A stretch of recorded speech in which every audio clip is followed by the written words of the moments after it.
Morning, everybody. Welcome to day 96 of compassionate response to COVID-19 with my buddy. So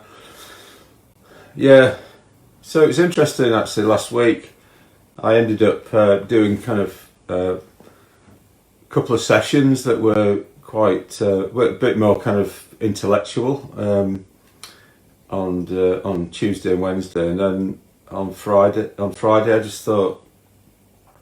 I just felt like doing something a bit more poetic, really, more in touch with feeling, and so I thought actually this week I could maybe do focus a little bit more on feeling. So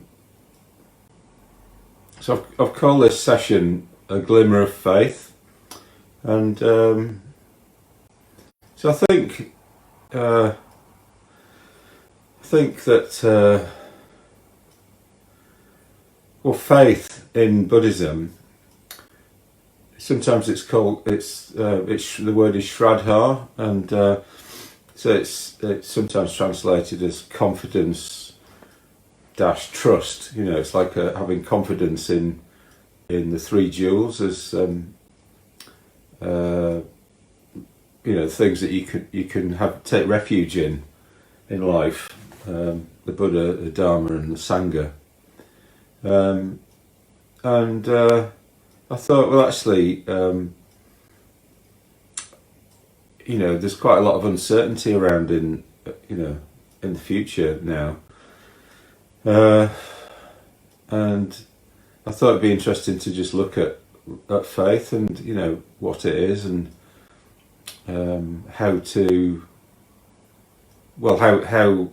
how humanity has worked with things like imagery and poetry to help cultivate faith. Anyway, so that we'll go on to that later on, and but first of all we'll do some body work. So as usual, and then I'm going to read a poem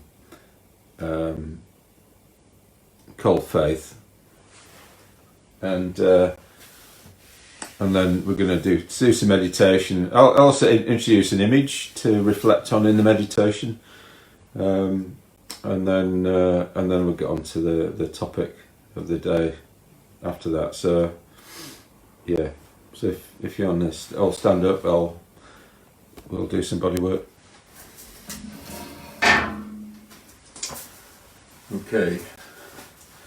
So let's begin by doing some just gentle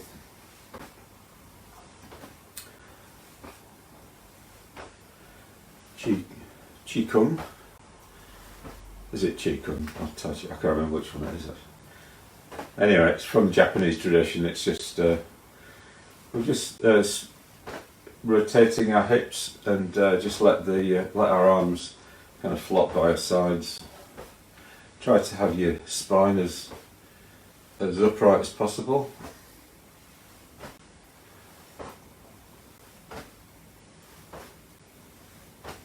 So if there's anything that we, when things are falling apart, if there's anything that we could rely on more and more, really, it's the actual structure of our body.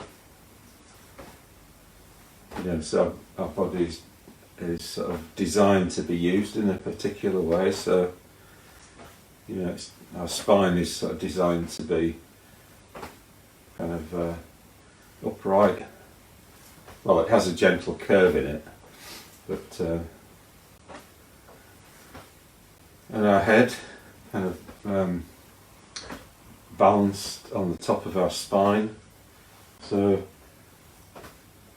quite a good idea to have a thought that there's a sort of spaciousness at the top of your spine, and your head can just rotate on top of that, the joint at the top there. And the head is actually quite heavy,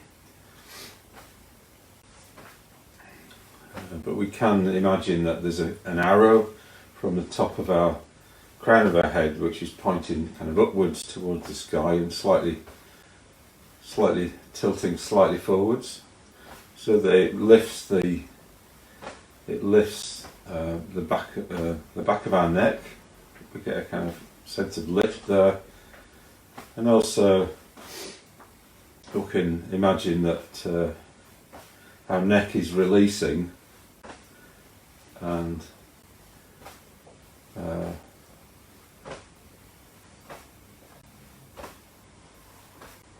that our kind of back is like falling down in a way from the top of our spine downwards, down.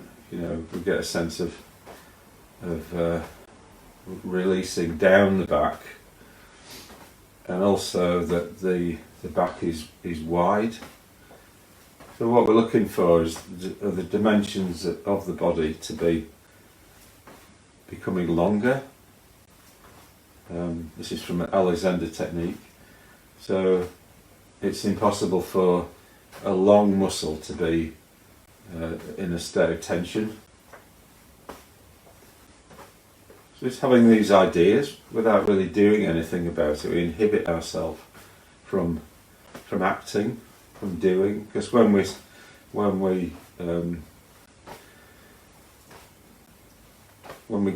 go into doing mode, if we're trying to relax, in inverted commas, in the trying we introduce tension. Often when we try to do something, we tense up, don't we, to be ready to do it. But if we're trying to do relaxation, it's best to not try. In fact, do the opposite. Inhibit yourself from trying. And then the structure of the body can just take care of itself. So when we're not trying, when we're doing this kind of exercise, we're not holding on. We're not holding on in our arms. We're not turning with our shoulders. We're just letting the momentum that starts in our foot and then moves through our knee and into our hip to be the thing that does the turning. The turning is that twisting momentum that comes from the movement that starts in the foot. Now we can just allow our crown of our head to rise upwards towards the ceiling, and the base of our spine to be attracted downwards towards the ground.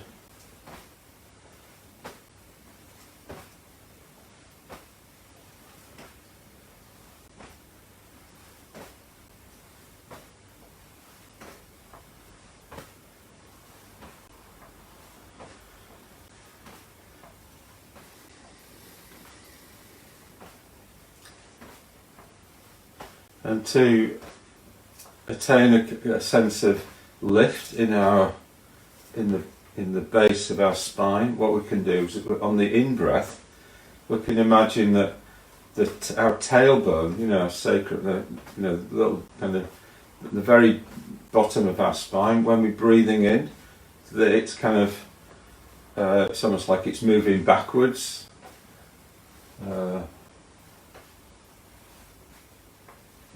Towards our, it's moving, towards our back, and then on the out breath, it's moving inwards, so it's moving towards the front of the body. And when it does that, we get a sense of lift. So on the out breath, on the in breath, it moves backwards. And on the out breath, it tucks in and moves forwards.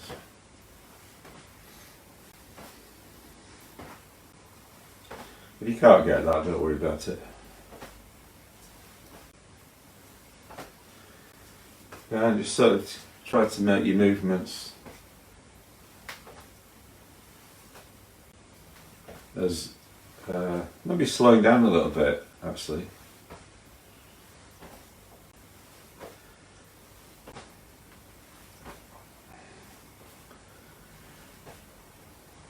So you need to be tuning into your body and tuning into an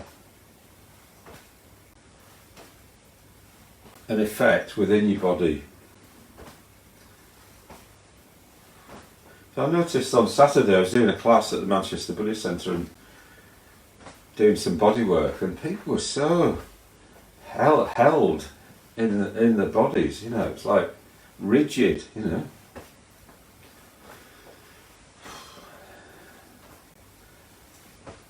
So yeah, we need to get out of our heads and our thoughts and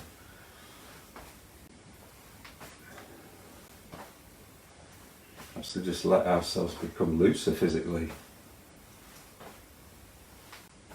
Not be trying to do the right thing all the time. As if that's always going to bring us a reward.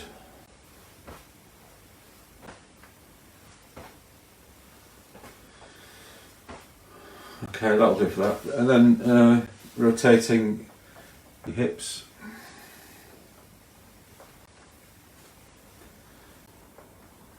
Try to keep body and mind in the same place, not having one ahead of the other.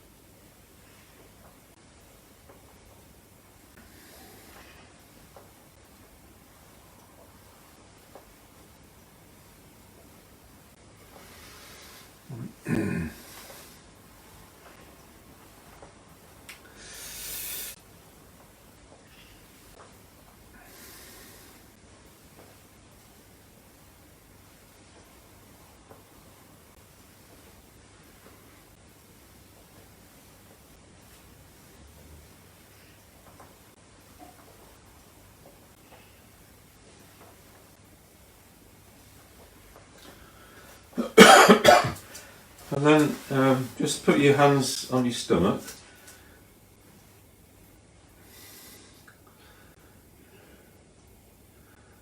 And then when you notice that you're breathing out, bend your knees. And then straighten your knees on the in-breath. So bending on the out-breath, straighten on the in-breath. And then put your hands out the front, so as you come up on the in-breath, bringing your hands to your chin, turning at the chin, and then take them down to your hips, then turning at the hips. And then, yeah, this sort of thing.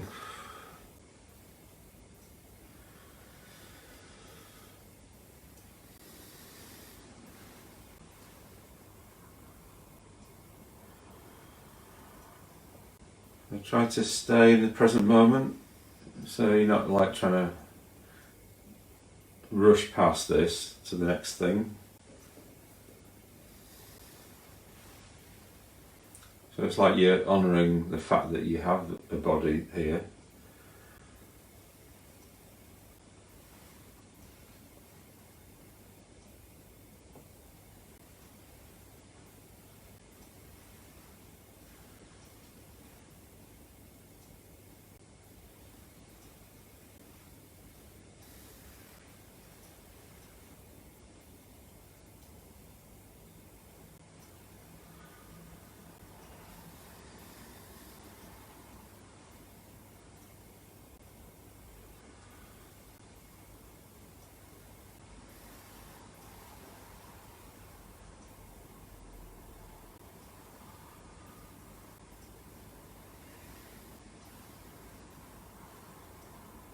Next time, go past your chin, up into the air, and out to the sides and down.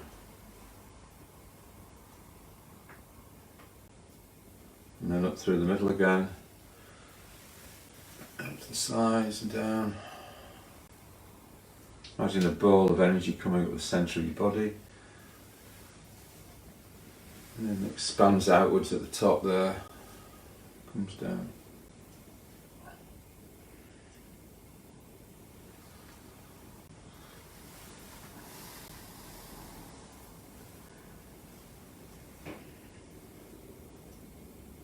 And then one last one, just do it even more slowly.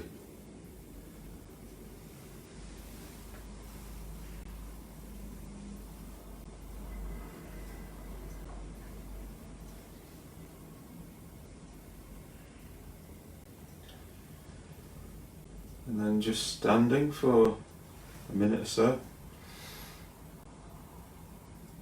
connecting with the energy in your body.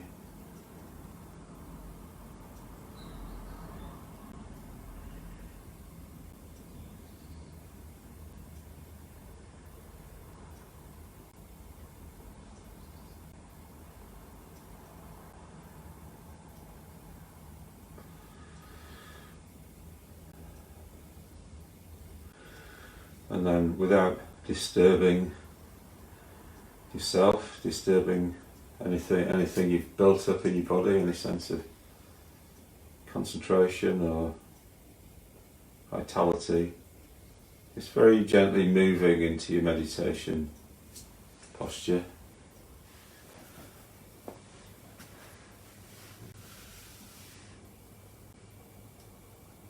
So now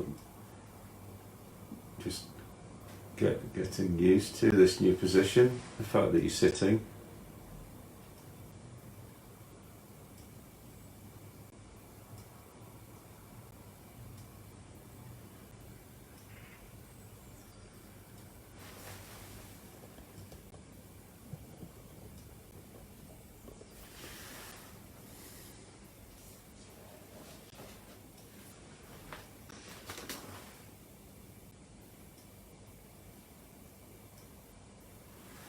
And allowing your mind to be quiet and receptive.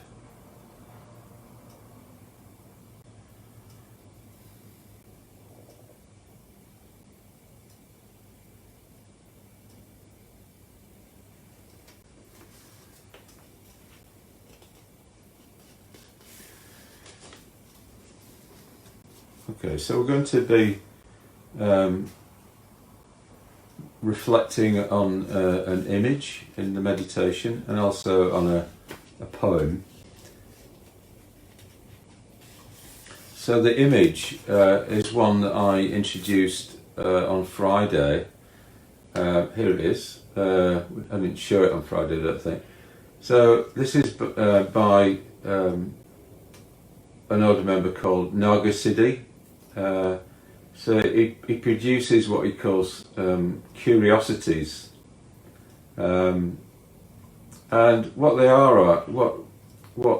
are is his in a way his imagination has come up with this image, and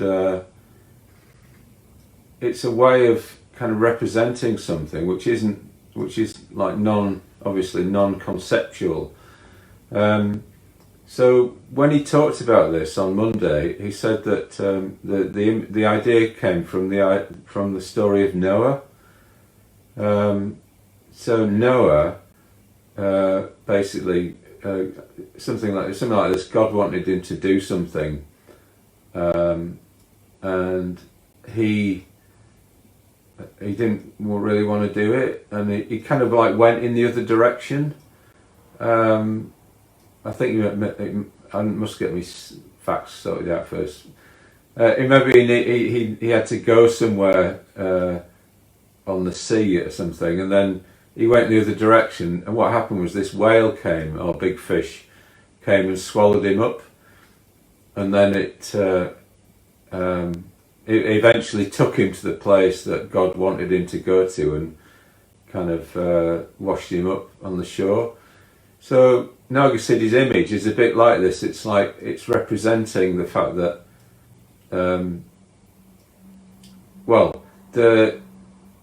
inside the fish there is like an ocean, and you can't see it from this picture, but there's also a starry sky and a little boat.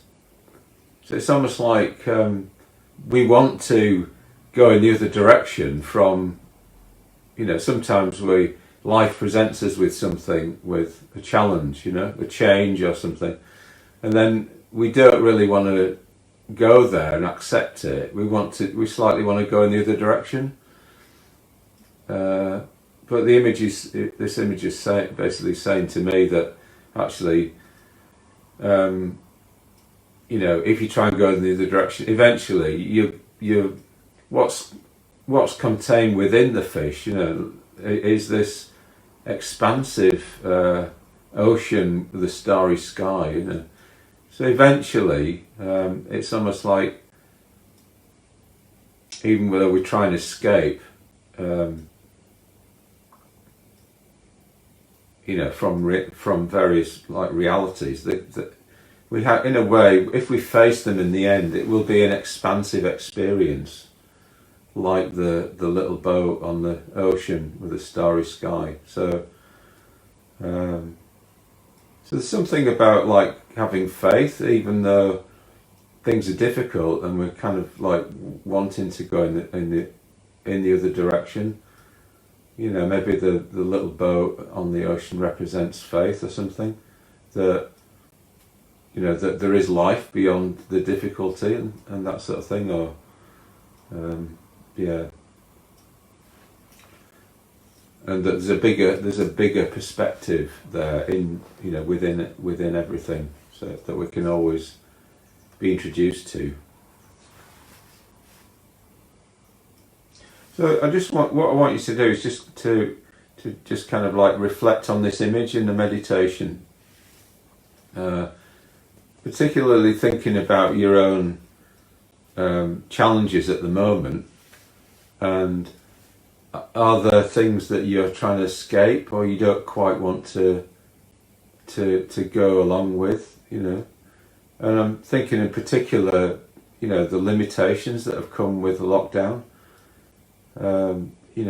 Is there a part of you that's struggling against that, and no, I don't, thinking, I can't stand it not seeing my friends and all that sort of thing, or I can't stand it to not be around people in crowds of people, just being normal, all that. So maybe this is that's my experience. I'm finding it difficult to just not be around people like that in the same way that I could before. And it might be anything, I don't really, you might not really want to wear a mask, or you might not want to socially distance or whatever, So this is your fish going in the other direction, wanting to go in the other direction, or you wanting to go in the other direction. Then reality will come and swallow you up and take you to the it will kind of, in a way, we can't avoid having to accept the realities in the end that are presented to us. But maybe within that, there's some sort of, within that acceptance, there's some sort of broader vision or opening, or an ocean with a starry sky and a little boat, something along those lines. Okay, so this is the image to reflect on it in your meditation.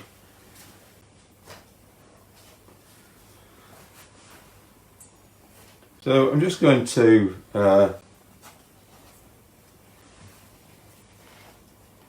I'm going to read the poem Faith by David White, and they're going to ring the bell, and then just allow that image to sort of seep into your psyche a little bit, and try to sort of make it your own in some way, or try to relate to it in whatever way you can. And then I'll ring a bell after 15 minutes. So we'll do a 15-minute reflection on faith and on that image. So yeah, and also reflect on the words in the poem.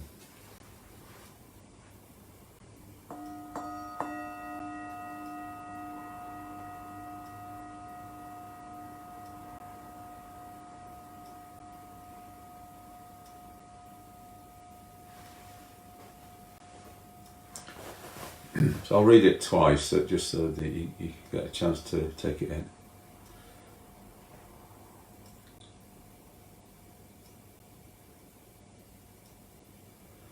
Faith by David White.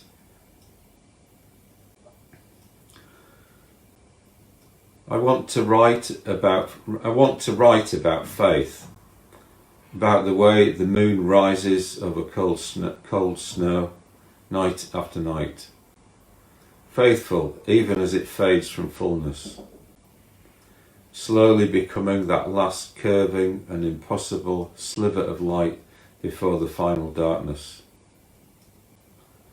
But I have no faith myself. I refuse it even the smallest entry. Let this, then, my small poem, like a new moon, slender and barely open, be the first prayer that opens me to faith. I want to write about faith, about the way the moon rises over cold snow night after night, faithful even as it fades from fullness, slowly becoming that last curving and impossible sliver of light before the final darkness. But I have no faith myself, I refuse it even the smallest entry. Let this then, my small poem, like a new moon, slender and barely open, be the first prayer that opens me to faith.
So what is it that we want to go in the other direction from?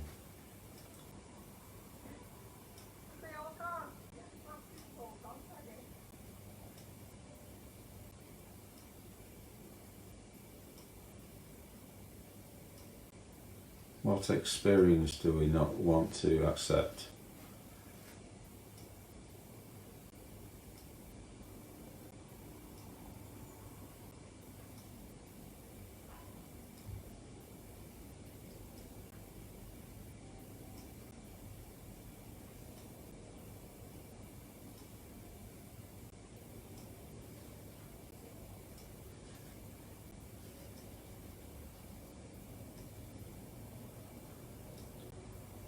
What is it that we don't feel we have the faith to cope with?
So if we're moving in the direction away from that reality that's there, what would be the whale, the big fish?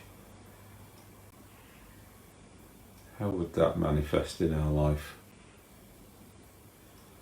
What would swallow us and take us back to where we need to be?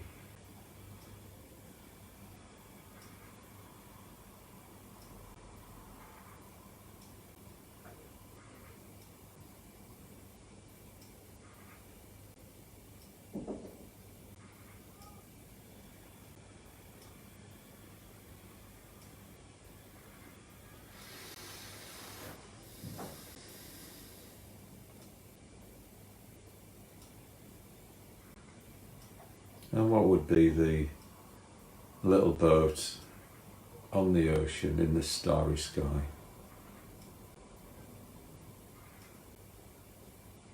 In our lives.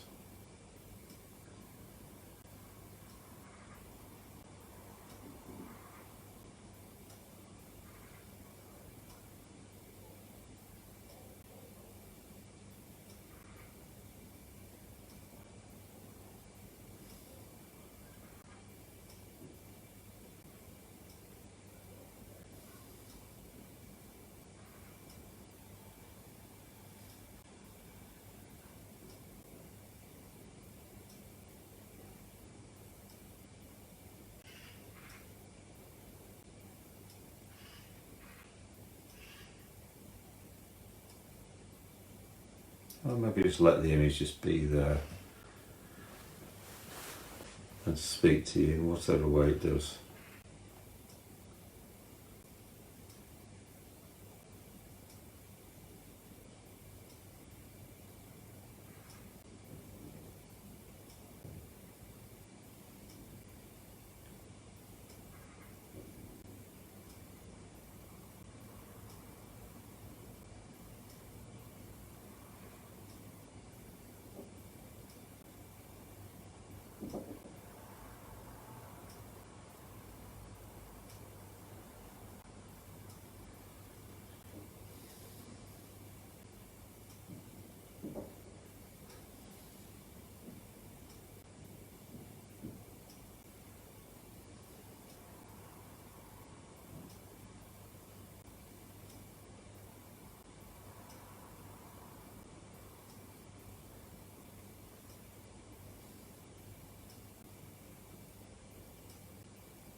And what is your faith like? Is it like that slender moon about to disappear?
Is there something in your life that, like that little poem, might begin to open you up to faith?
Excuse me.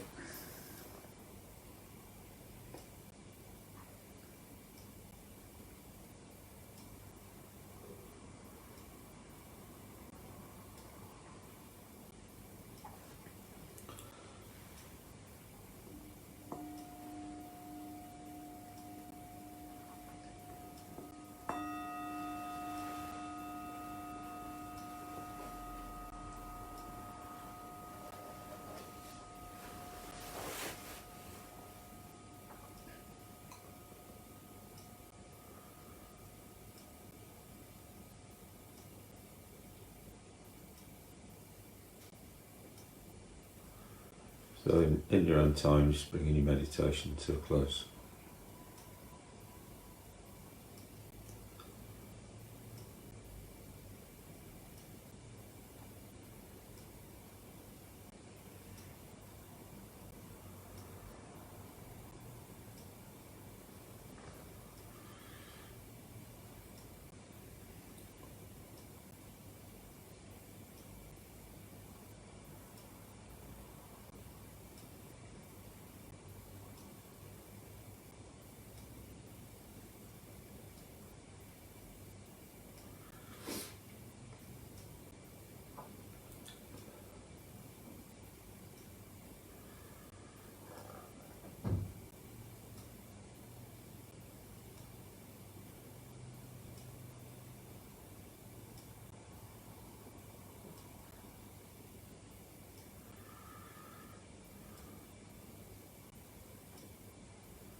Okay, so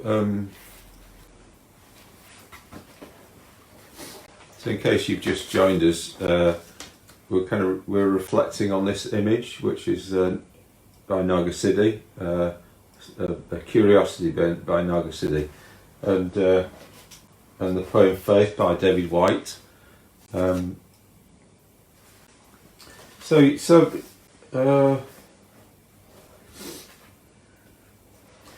So what came up for you in that meditation? I mean, I heard Naga Siddhi giving a talk on his curiosities on last Monday, and I just found it really helpful to have an image to,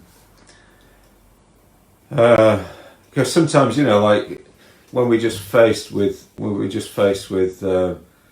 the stark realities of life, like change and impermanence and death and all that, illness and that sort of thing.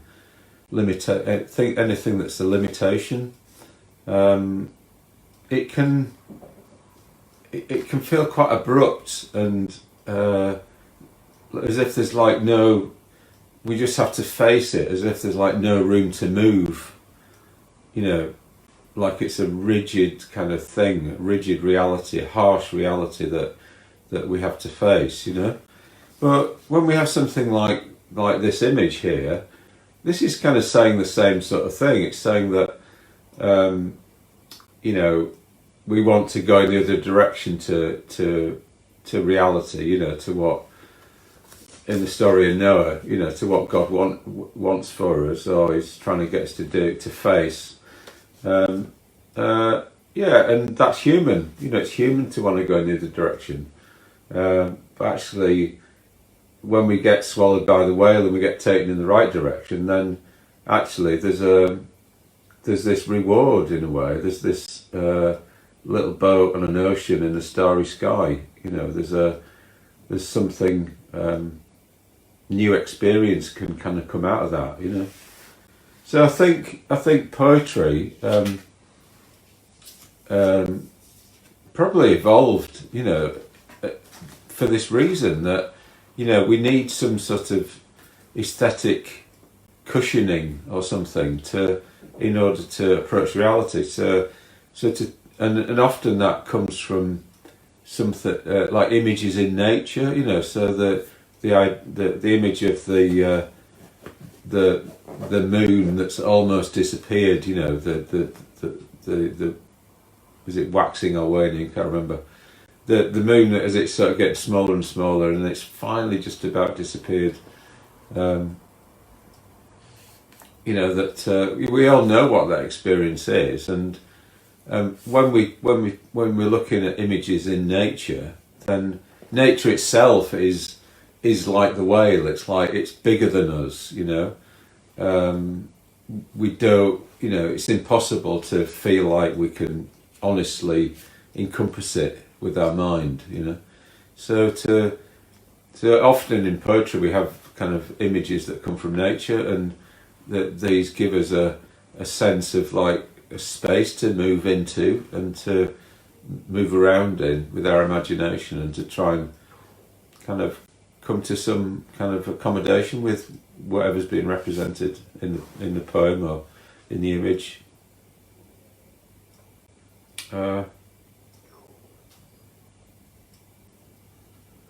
So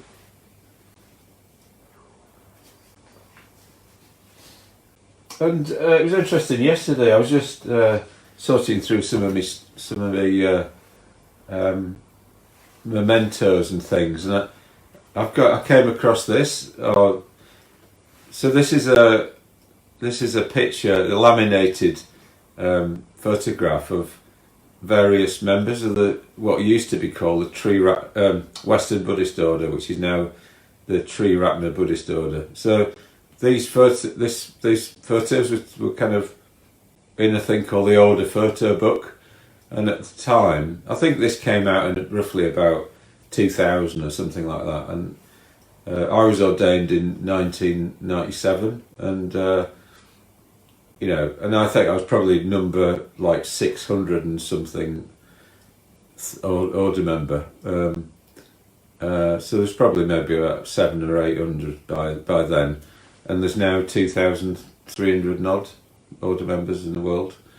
So I personally have a lot of faith in the order, So some of the people in this picture were ordained in the 1980s.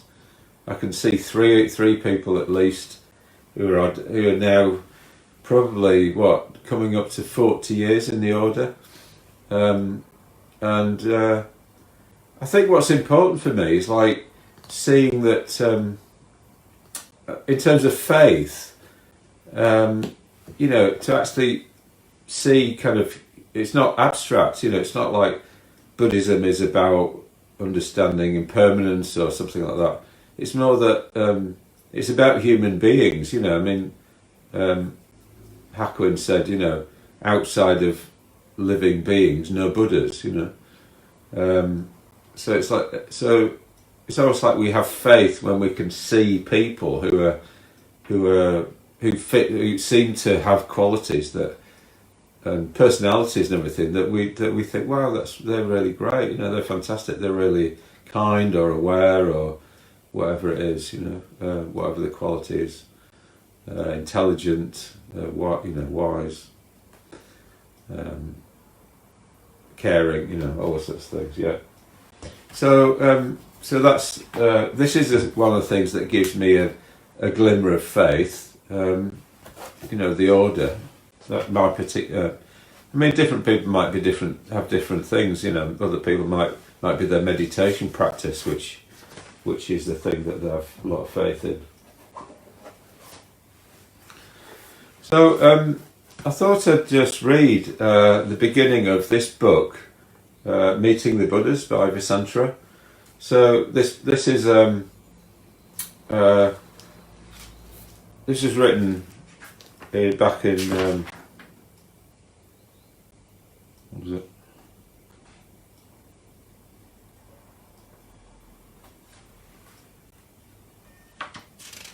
1993. And Visantra kind of just went into the whole pantheon of archetypal Buddhas and Bodhisattvas, and just did he's a graduate from Cambridge University and got a really great use of English. So it's a beautiful,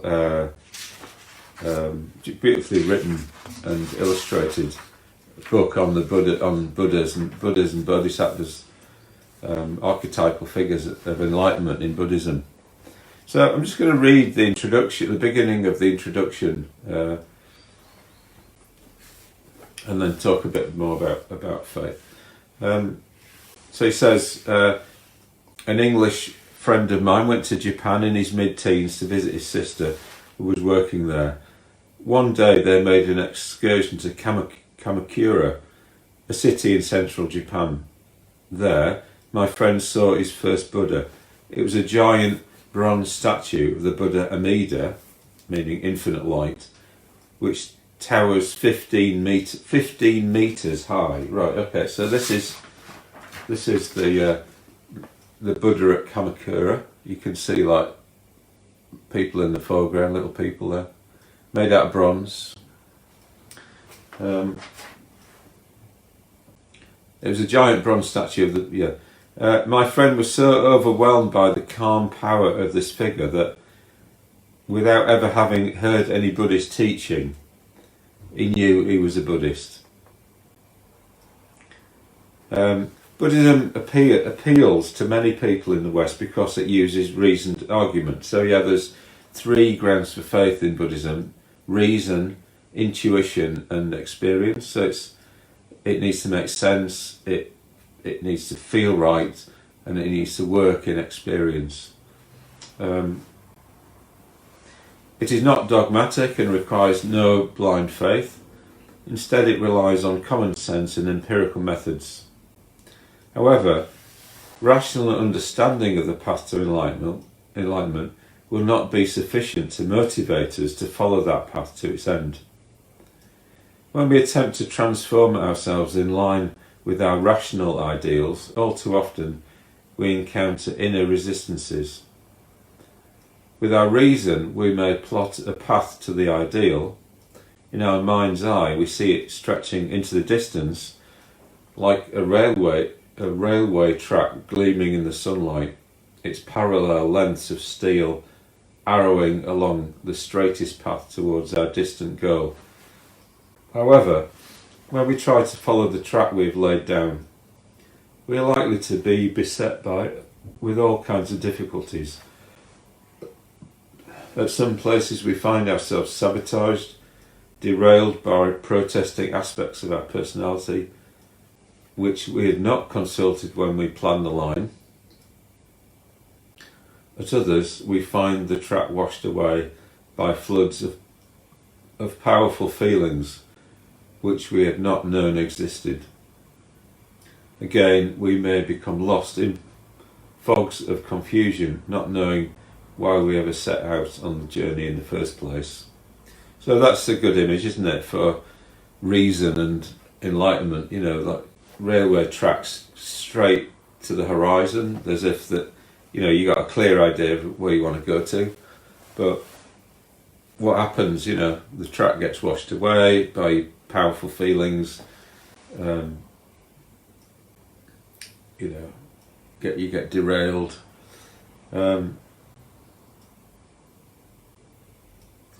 Lost in fogs of confusion. To overcome these obstacles, we have to involve our emotions and deeper energies in the quest for enlightenment. To help us to achieve this, Buddhism uses not rational argument, but the language of symbol, myth, and poetry to communicate its message to our depths. So Nagasiddhi's image of the fish with the little boat on the ocean in the starry sky in its belly is an attempt to do this, to actually kind of illustrate some principle that might be at work, where we don't really want to go directly towards enlightenment, but we want to go in the other direction. But actually, it's just, for me, I really like maritime imagery and fishing ports and all that sort of thing. So I find it attractive. So it helps me particularly to relate to the path.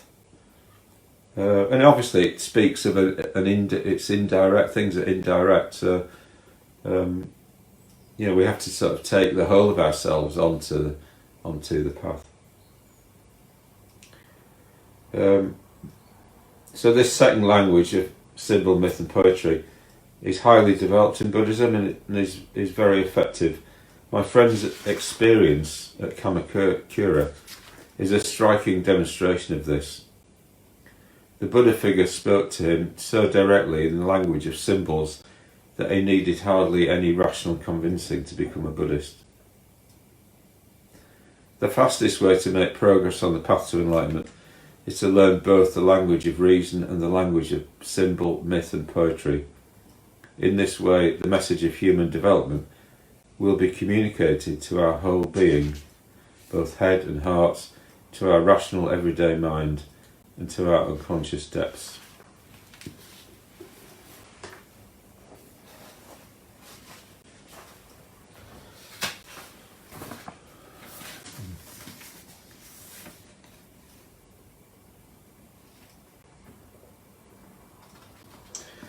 And I just came across something else this morning. Morning, Olivia. Just like I was searching for the image of the Kamakura Buddha, and this thing appeared: why efficiency is dangerous and slowing down makes life better. And it's an article in a psychology magazine, taught by Barry Schwartzis, a professor of psychology at Swarthmore College in Pennsylvania. So he's talking about efficiency and the problem with efficiency. So we're sort of taught that efficiency is like really important in business, in life, So we're all. I think it's particularly in the last kind of 10 years since the 12 years since the 2008 crash. People have felt much more like they've got to be on the ball and be efficient and not take anything for granted. Like another. Unless you kind of keep trying really hard, then another recession might come along or something like that. One of the reasons why that crash happened was that there was this increase in things move gradually from being cash, you'd have cash was the main thing. You'd have to actually have like real money in the bank to do business. But then it got to like credit was like, a freeing up of credit, and then you ended up with you didn't even have you could leverage. You could do things like if you had a certain amount of money, you could kind of use it to bet in a way which was like unjustified, so it was almost like things became more and more, less and less kind of grounded in reality or something.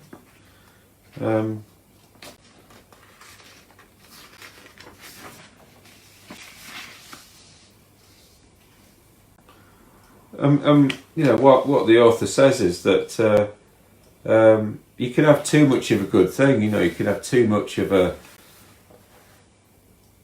Things can become too efficient. And it's, the image at the beginning of the article is of a fisherman having a nap on a bench in a village in Portugal. It's like he's been out working and he's taking it easy. So it's like it's not always the best thing to just be keep going, trying to be more and more efficient, you know. And what he talks about in the article is about friction. That sometimes we actually need friction to slow us down, and in a way that's a good thing, you know. If everything comes too easily, then we sort of get used to a certain. It's almost like the straight railroad tracks to enlightenment. You know, we think, oh, it's a straight road, you know. But actually, life isn't like that. Life derails us. It, you know, washes the tracks away. So friction is a good thing because it, you know, it's like the grit in the oyster. You know, it makes us look more generally at the bigger picture. And in this article, Barry Schwartz, he talks about insurance in the end. You know, that this is why we have insurance. It's like we pay. In a way, getting insurance isn't the most efficient way of using our money. You know, because it's like if nothing happens, it's wasted. You know. Well, actually, insurance is like it's almost like it's allowing. It is. We are we're not assuming that everything's going to be a straight line. You know, to where we're trying to get to. So the idea of insurance represents us taking our time to look at the bigger picture and to be resourced in case that happens, you know, so that we're not just thinking it's all going to be straightforward. So, and in a way, I think that you know, so that, for instance, my faith in the order is like a resource. You know, it's like I know that I can fall back no matter what's happening. I can go talk to these people and get some help, you know, even financial help actually. So it's like I've got this as you know, so faith is often about the things that we can go back to and rely on. You know, so going back to relying on the teaching of the Buddha, you know, or the Sangha, or you know, whatever it is. So in a way, this is our insurance policy. So you know, you know, the Buddha says, you know, all things are impermanent. You know, they, you know, things in samsara, conditioned existence, come to an end. So in a way, yeah. So if we take that on board, if we have faith in that, then you know what we do is we take our stand in emptiness, which is what the Bodhisattva does. They takes their stand in emptiness, and you know are kind of resourced, no matter what happens. So it's like when things disappear, their resources don't disappear because they aren't expecting things to be permanent. So anyway, yeah. So yeah, I just want to this week to maybe focus a little bit more on imagery and so yeah. So today what I've done is I've used this Curiosity by Nagasidi as an image to reflect on. This you know, he says this represents for him spiritual death. We've focused a little bit on that. I've read the poem by Faith by David White, and we've reflected a little bit on faith and on efficiency and on friction and on assurance and that sort of thing. So I'm just going to finish by reading the poem again, Faith by David White.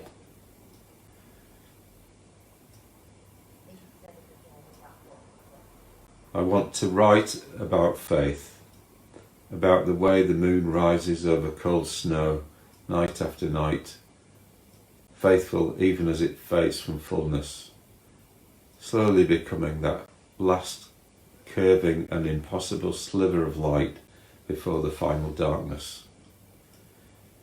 But I have no faith myself. I refuse it even the smallest entry. Let this, then, my small poem, like a new moon, slender and barely open, be the first prayer that opens me to faith.